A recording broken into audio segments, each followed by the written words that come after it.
Guys, today I want to talk about uh, the two main factions of the Peloponnesian War, the Athenians and the Spartans, their military power and the way they fought their battles, especially during the Peloponnesian War. And then I want to use this as an opportunity to discuss the foundations of power, especially interstate power, but I think there are lessons to think about domestic power as well, how governments um, coerce or control their citizens or how they wield power. So, no discussion of ancient Greek warfare would be complete if it didn't start with the definition of or discussion of what a hoplite is.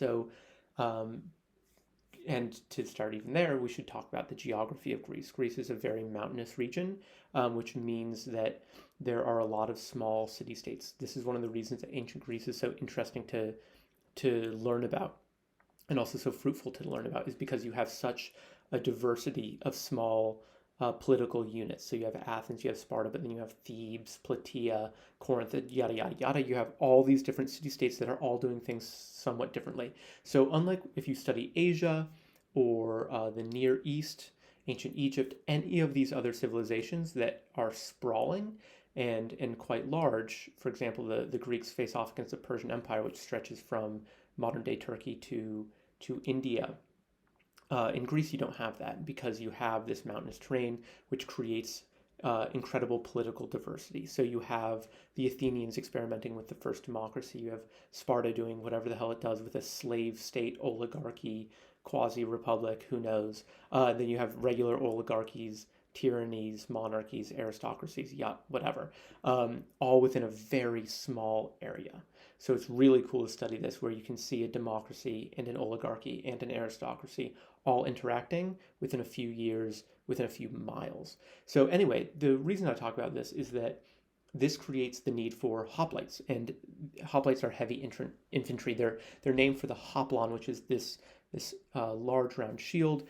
And as Leonidas in the movie 300 says, that shield is there to cover you from thigh to neck, but also the person to your left. So hoplites would line up in phalanxes where they created a shield wall to protect themselves and their compatriots.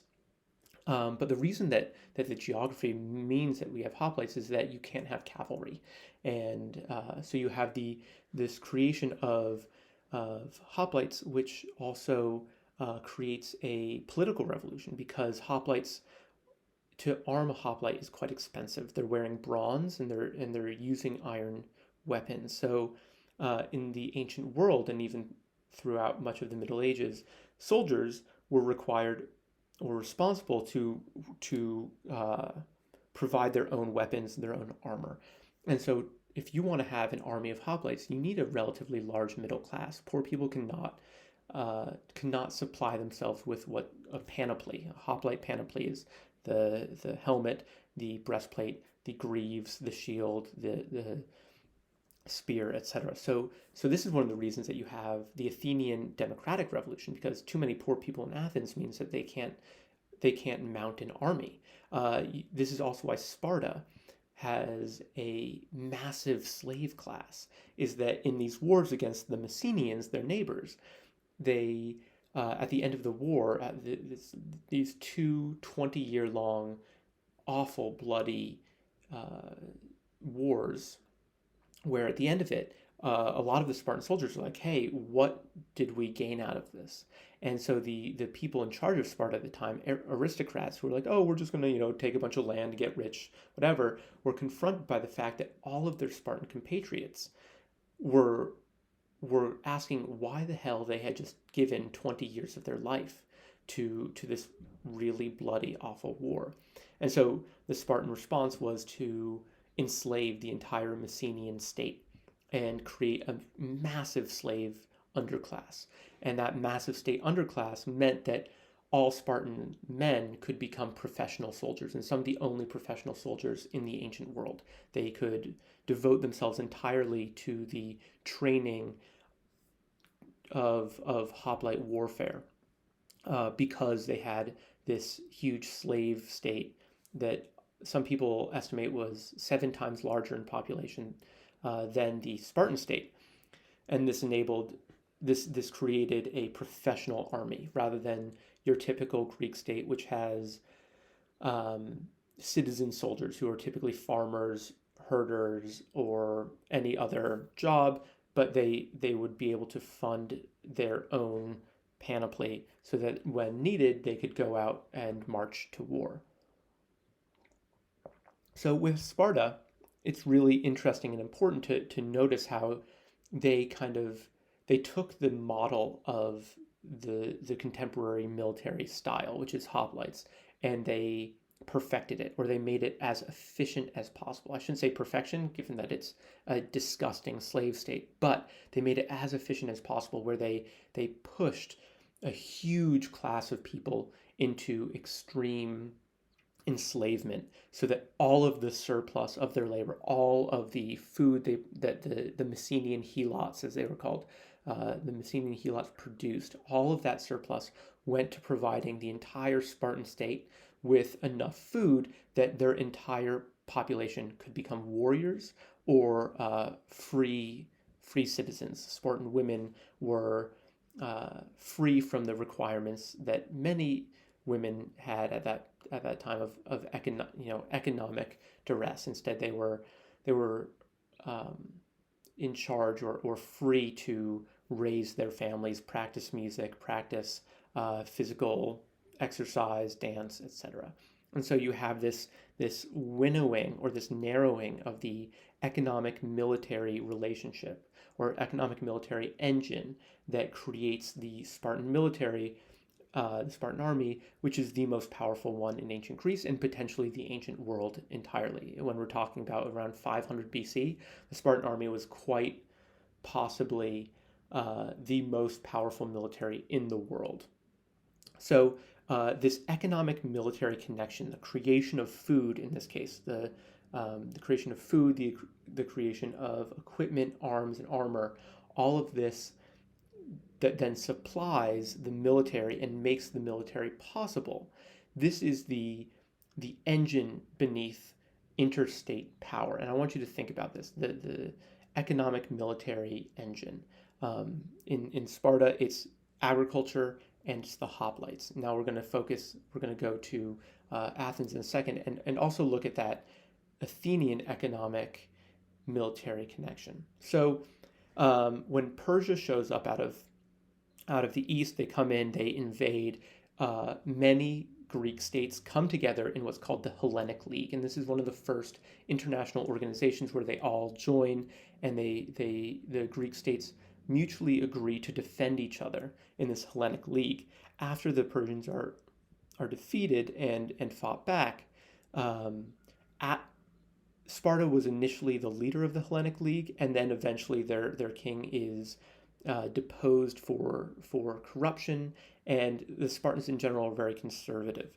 They don't want to go on these wide-ranging expeditions. They don't want to send their soldiers, who are their citizens, remember, far away to Turkey or the Near East. This is dangerous, especially because they have 70% of their population angry slaves. And so the Spartans don't want to go on these wide-ranging expeditions, so instead Athens takes over the leadership. And Athens, while they had a large hoplite population, what had happened previous to the Persian War is they had the creation of a navy. Now, a navy is different from a hoplite army for one major reason. Obviously, ships versus infantry, but what we're most focused on is navies require money.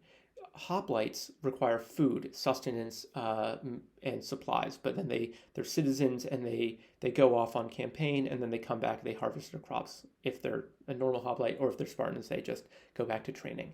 But all they need is food. And the Spartans actually did not have money at all. They were very skeptical and concerned about money because they saw the possibility of corruption.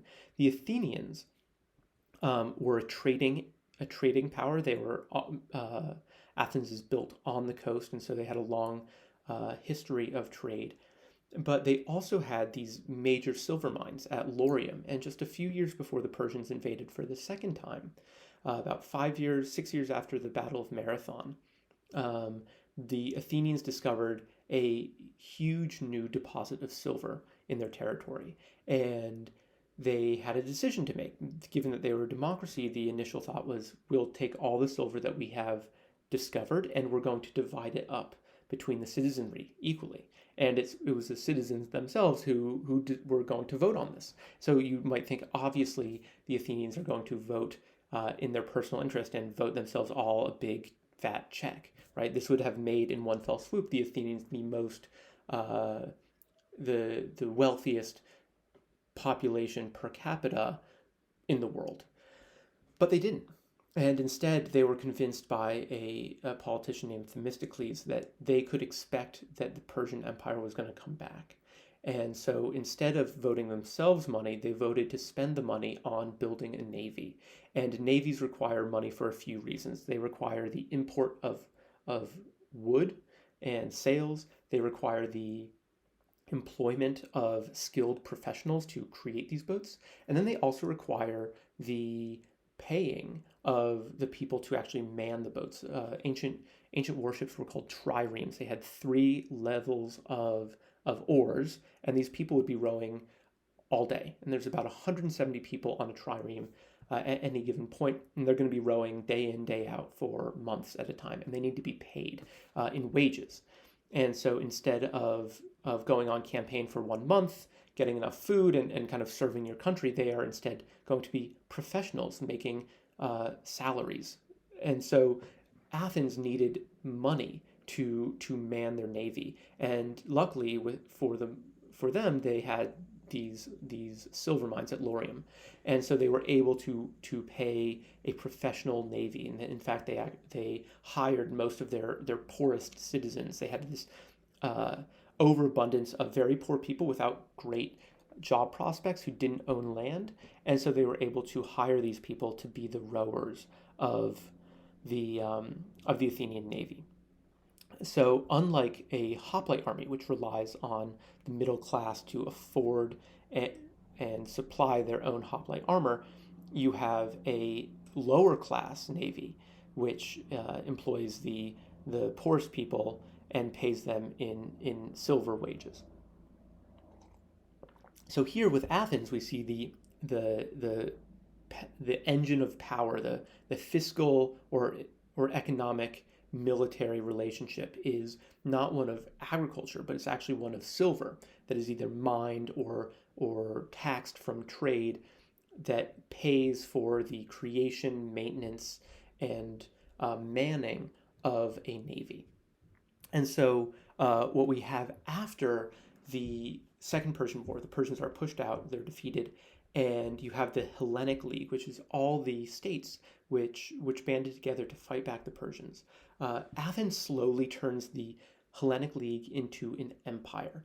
And what started was the Delian League, which was what the Hellenic League kind of transitioned into. The Delian League began to say, every year you need to pay us either money or supply ships.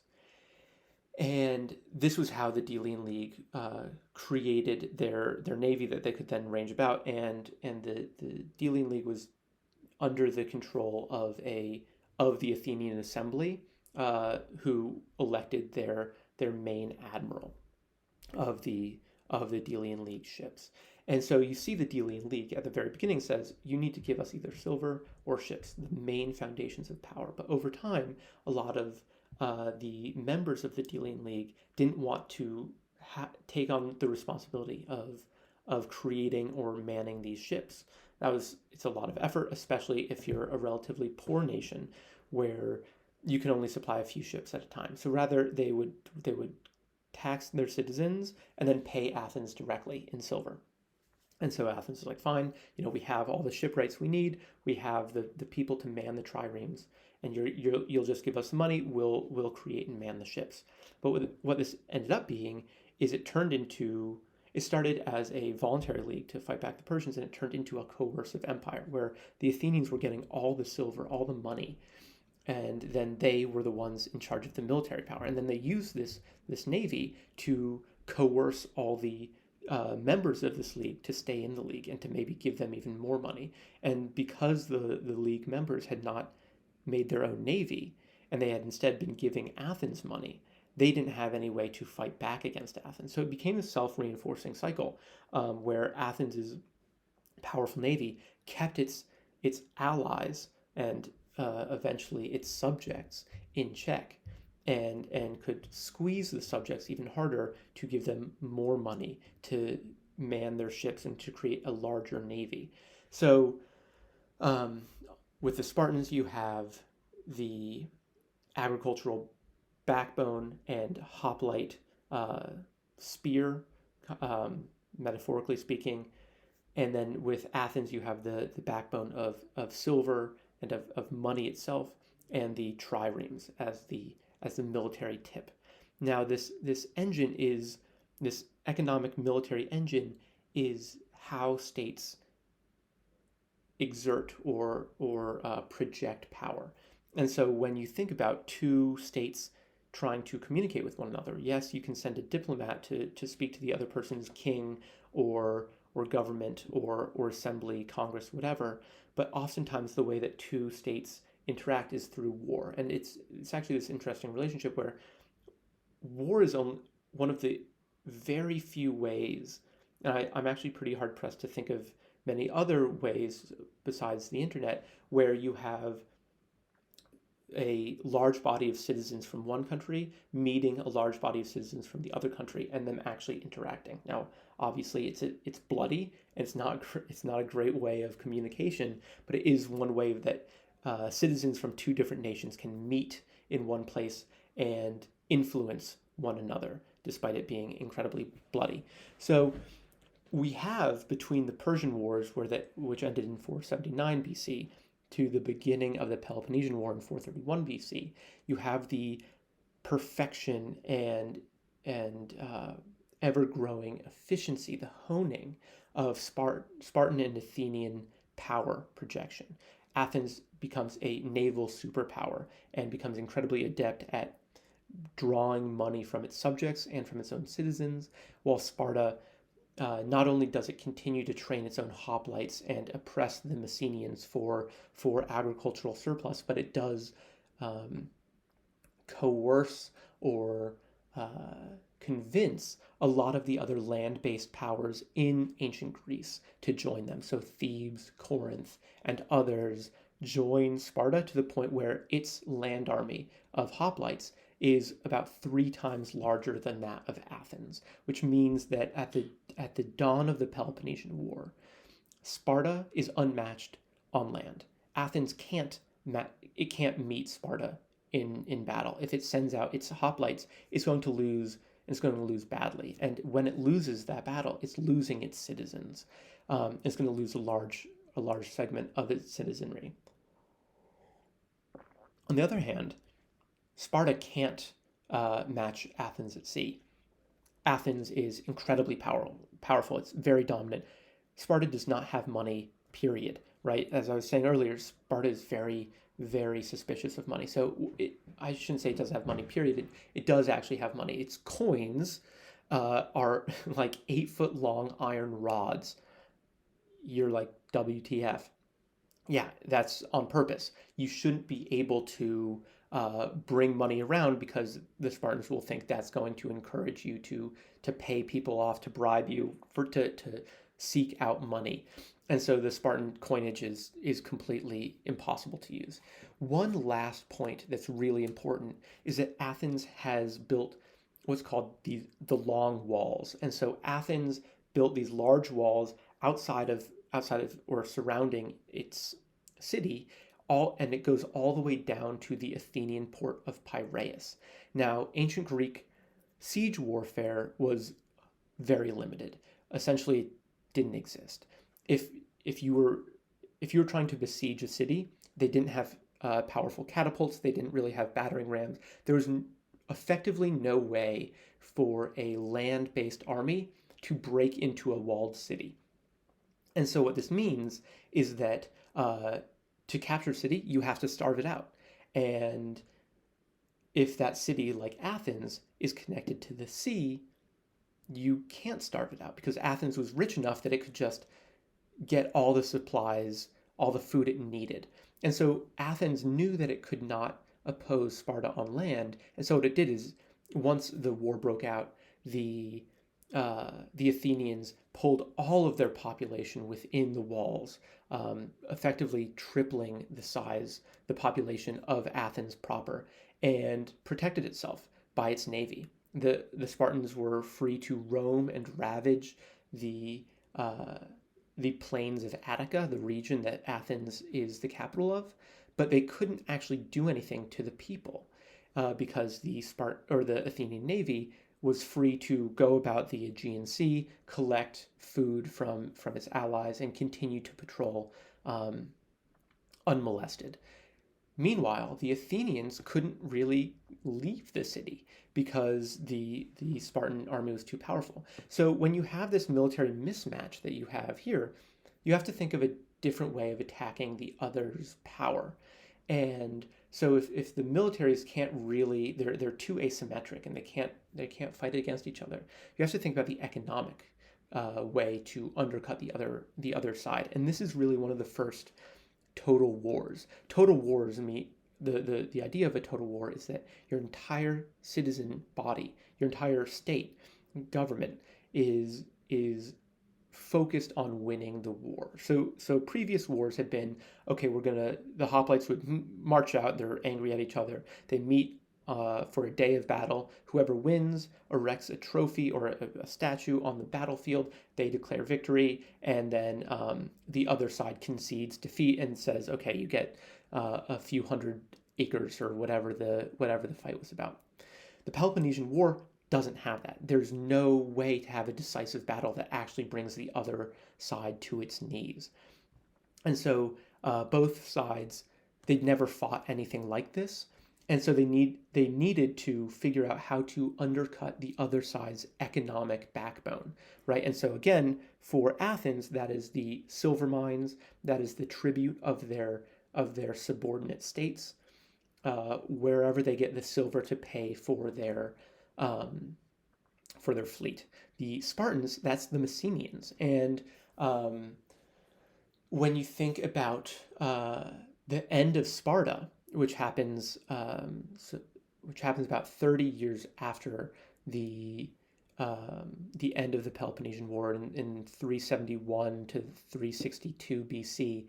It's because the Thebans at this time, and I know I'm skipping ahead, the Thebans march down into Sparta, defeat their army, but then free the Messenian helots, and it means that Sparta can never again exploit a large population of slaves for their agricultural surplus.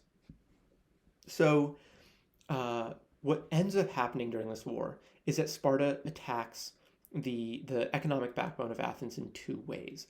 It first incites rebellion among its allies and goes to help them. And in the other way is that they ask Persia, the Persian Empire that had been defeated previously, for help building a navy.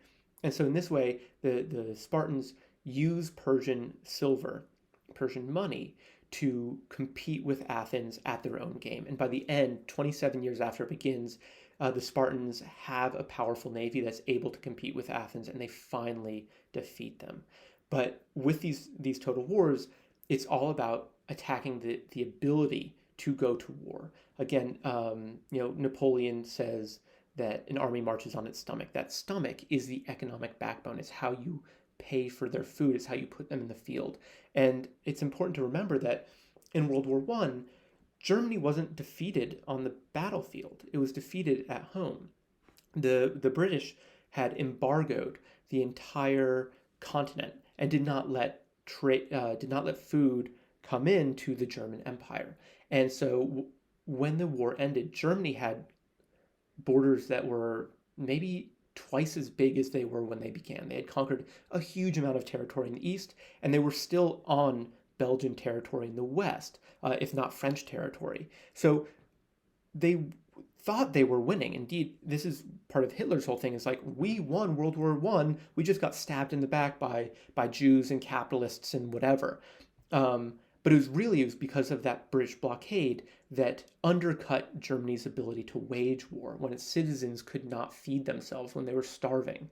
This is what limits the ability for a country to engage in total war. So when thinking about power, state power, interstate power, the ability to force other states to do what you want, it's about the military, but it's also about the economic underpinning and whatever it takes to feed and